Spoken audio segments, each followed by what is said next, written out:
because it is occupying two voltage levels, plus A and minus A. The signal waveform for M array prime will be expressed like this, and M is equal to 2 raised power k, and dt is a pulse of unit amplitude as previously illustrated. So this is another pulse. So geometric representation, we all covered this stuff. Euclidean distance is is the distance between two signal points. The difference from this point to this point, Sm minus Sm. So since each Sm is Eg times Am, so this can be represented by this one.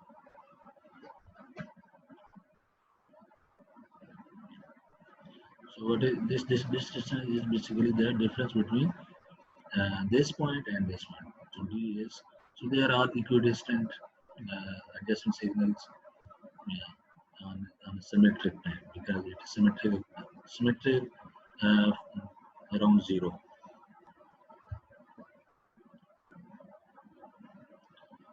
Then he has taken the average energy for equally probable signals by dividing each energy by m. So if Em is like this, Eg Am square, then we sum all the energies and then divided by m. Total number of constellation points. M is total constellation points.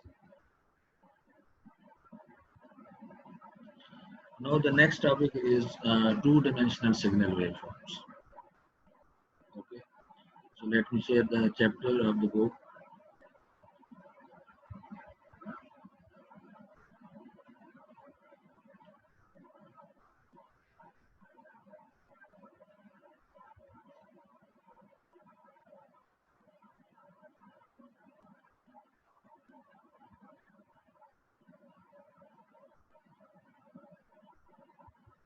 This is our syllabus for midterm, and we are talking about chapter 7, and it's section 7.7.3.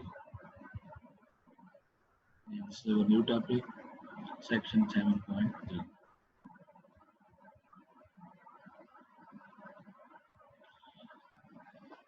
Two-dimensional signal waveforms. Okay, so in this case again we will talk about baseband signals and then passband signals.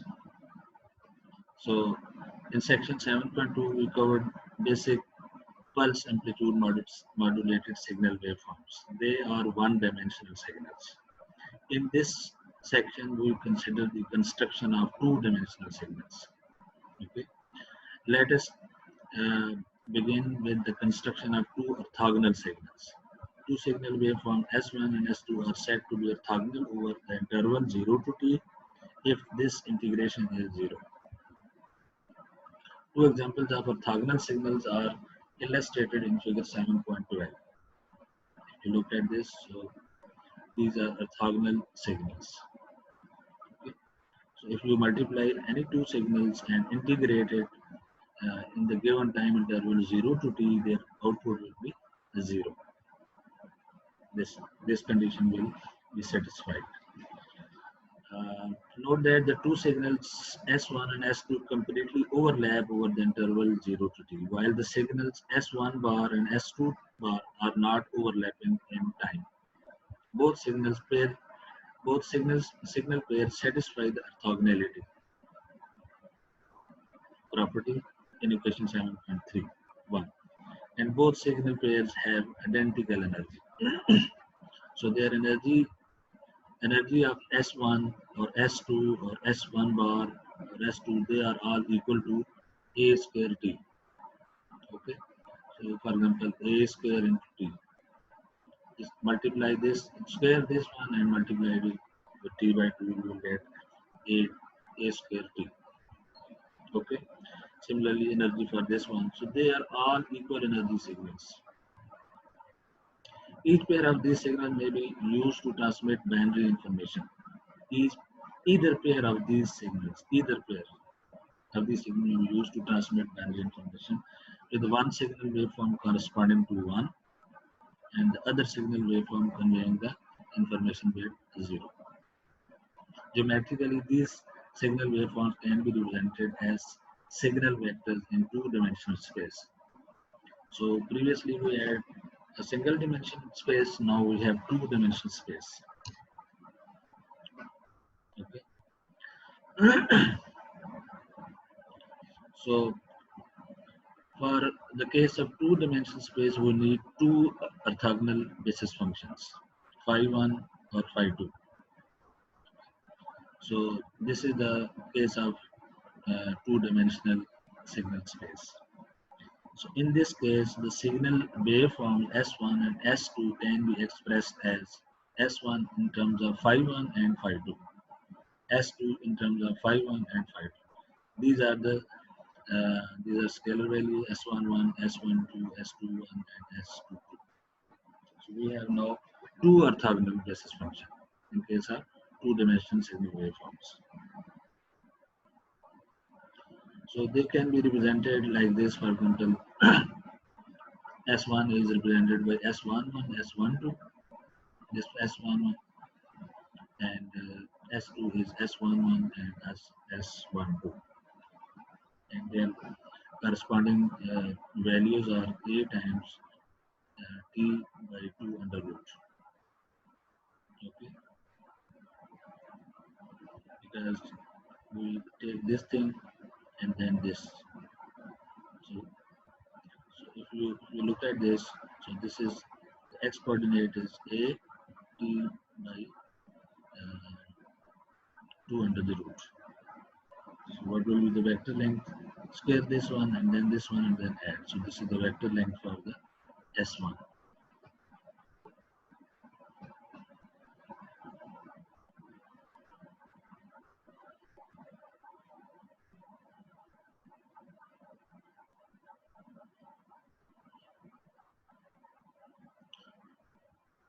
Okay, so you put these values over here, S11 and S12, and then multiply it with phi1 and phi2, so you will get this waveform, S1. Similar to orthogonal Gram-Schmidt orthogonalization procedure.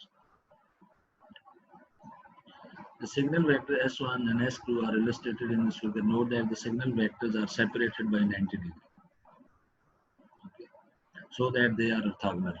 Furthermore, the square of the lengths of each vectors gives the energy in the signal. So the energy is basically E1 is this is the S1 norm square, which is equal to A square times T. So energy of each signal is, you can also calculate this energy from these waveforms. So A square T, A square T. Okay. So they are all equal energy signals, but orthogonal.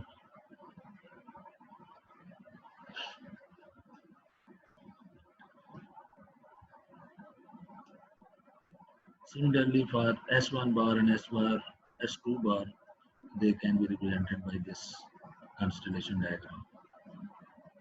Okay, in this case, AT under the root 0, this point, and this one is 0 times 0 comma A T under the root.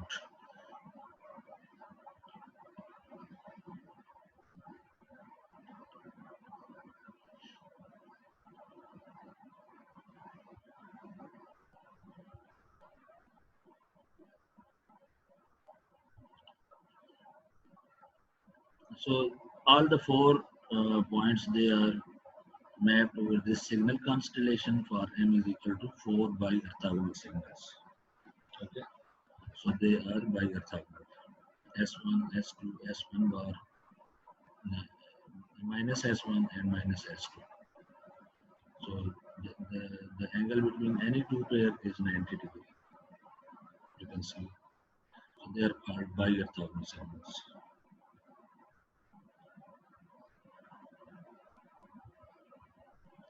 Okay, we can construct larger constellation points And the procedure for constructing a larger set of signal waveforms is relatively straightforward. Specifically, we can add additional signal points or signal vectors in the two-dimensional plane and construct the corresponding signal waveform by using the two orthonormal basis function phi1 and phi2.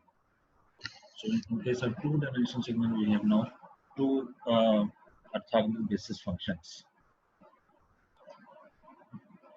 For example, if we wish to construct m is equal to 8 two-dimensional signal waveforms, all of energy E, these 8 signal points are illustrated in figure 7.16 and allows to transmit 3 bits at a time.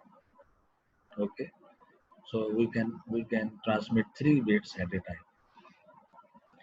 The corresponding 8 signal waveforms are the two sets of bi-orthogonal signal waveforms constructed from two pairs of orthogonal signals shown in figure 7.12.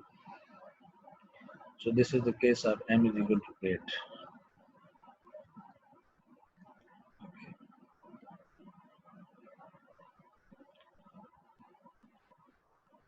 Some other schemes are also presented here. These are also 8-point constellations. This is also 8-point constellation. In this case, we have different amplitude. This amplitude is different than this one.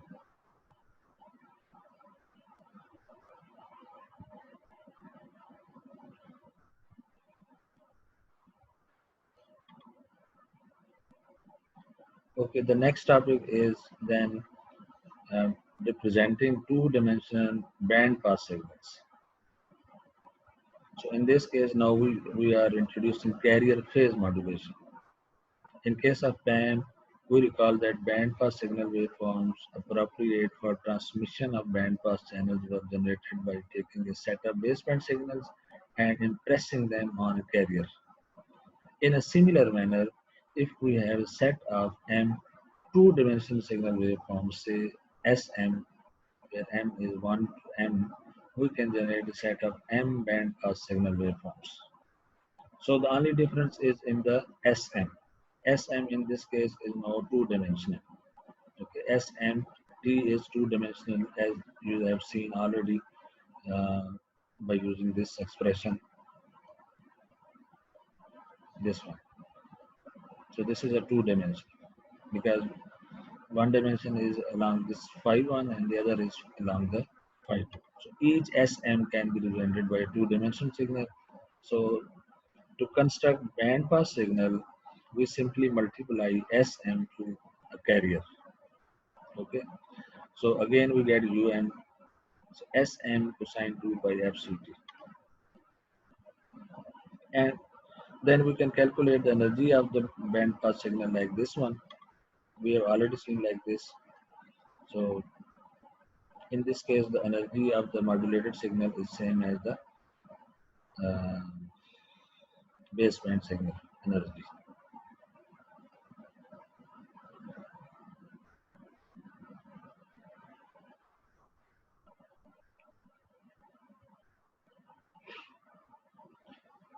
From this geometric representation for m is equal to 4, we observe that the signal points are equivalent to a single signal whose phase is shifted by multiple of pi by 2.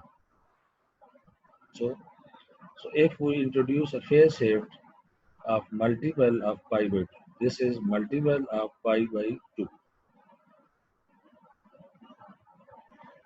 So this band pass signal of the form S of t cosine 2 pi fct plus pi m by 2, where m is 0, 1, 2, has the same geometric representation as an m is equal to 4 general bi-orthogonal signal set.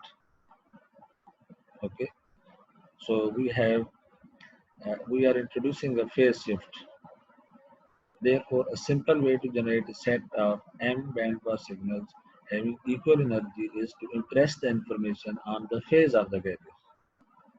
So this becomes the phase modulation.